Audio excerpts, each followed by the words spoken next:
Welcome. This is episode number 3 of the same question. It has been on the timeline. We have the solutions, but we are just having an understanding of how we get a 3.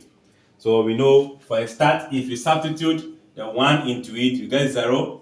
The 1 here, you get 0. That becomes indeterminate.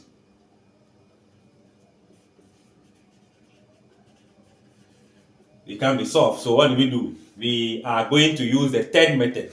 We have 3 methods. We did a factorization, polynomial division. Then here we use L'Hopital's rule. So by L'Hopital's rule, if you have a limit of a rational function, this divided by this rational function as your x is approaching a certain number, it becomes the limit of the differentiation of the top fraction of the second fraction still approaching the same variable.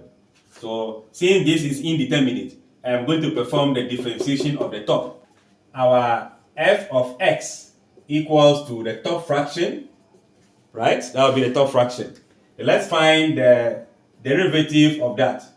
Bringing the power up forward to multiply, that will be 3x. Then we subtract 1 from that power. 3 minus 1, that will give us 2. Minus, if we differentiate a constant, you get 0. So this becomes our numerator.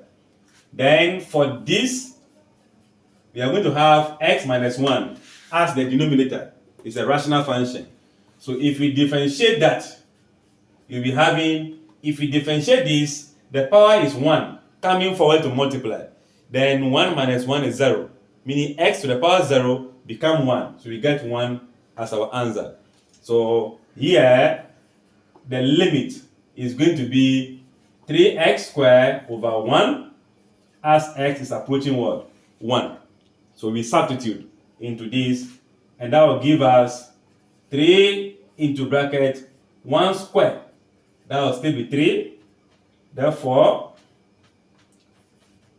our limit of x to the power 3 minus 1, x minus 1, x approaching 1 will be nothing but what? 3. Based on the 3 procedures we follow, we arrive at the same answer as 3. Alright, thanks for watching. Like, share, and comment. Bye-bye.